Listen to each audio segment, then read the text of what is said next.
Welcome to the Best 5-Minute Wine Podcast. I'm your host, Forrest Kelly.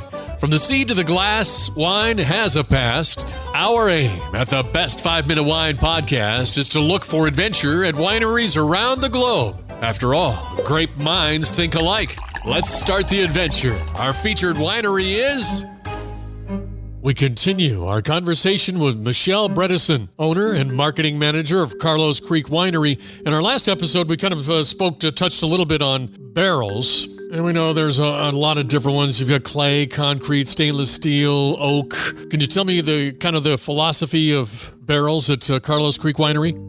Yeah, I mean, the barrel world right now is pretty crazy. There are, for winemaking in general, I couldn't even tell you how many different options of barrels there are, but we primarily use Minnesota oak barrels. So Minnesota oak is actually getting more and more renowned in the winemaking industry as a very unique oak. So Minnesota oak trees, because they have to survive in the extreme cold, have tighter grain to them. And so it really gives wine a unique flavor profile versus your just traditional American white oak. So we use a lot of Minnesota oak in our barrel aging along with American white oak. And then we also heavily use French oak. A lot of our grapes up here in the northern area have more flavor profile similarities to French wines, because we're on a very similar latitude as Bordeaux region. So we incorporate a lot of French oaking as well as our Minnesota oaks. And then we do experiment from time to time, like I said, with different unique barrels like bourbon barrels, or we've used Calvados barrels before, which is an apple brandy made in Canada, Russian oak barrels, Eastern European oak barrels. So definitely fun to experiment with all the different uniquities of barrels. Earlier, you mentioned that the property is about 190 acres. How is that all divided up and proportioned? We're actually located on a very interesting piece of land. So Minnesota has 2 AVAs now, which is the American Viticultural Association designated land viticultural areas. So we're on the Alexandria Lakes AVA.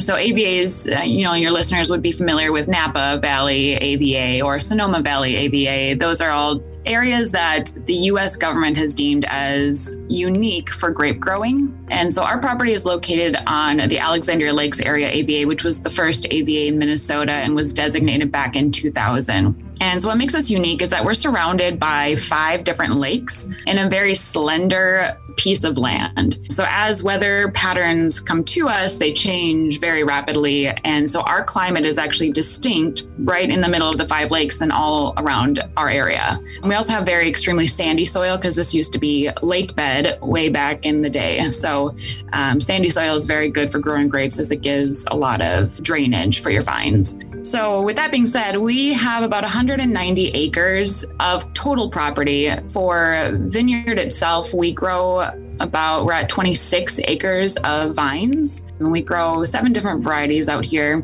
And then we also have about 20 acres of customer space. So that's where our buildings are located and parking. But then we also have a lot of area for natural wildlife refuges. So it's not designated as that, but we use that as kind of our carbon sink area to try and remain as carbon neutral as we can be. So we have about 10 acres of woodland and about another whatever is left then would all be left in prairie grass, and we have some more swampland as well. Having a brewery on the property, have you noticed, because that's kind of a dividing point between wine drinkers and beer drinkers, they don't really co-mingle, but coming onto your property, have you noticed that each side is kind of enlightening the other? Yeah, we see lots of crossover traffic. And we get lots of big groups of people coming out here. So Alexandria is a tourism destination for a lot of people for vacations. In the summertime, the entire Alexandria Lakes area, we have over 100 lakes within like a 20-mile radius. It's crazy.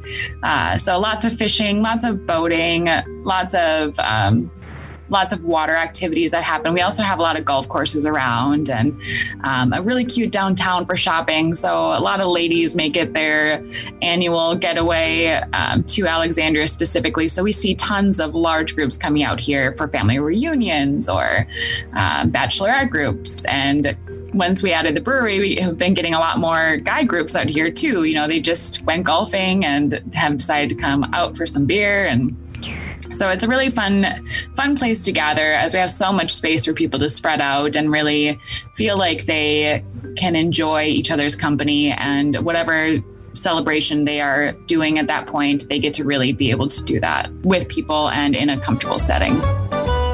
Thank you for listening. I'm Forrest Kelly. This episode of the Best 5 Minute Wine Podcast was produced by iHizzle.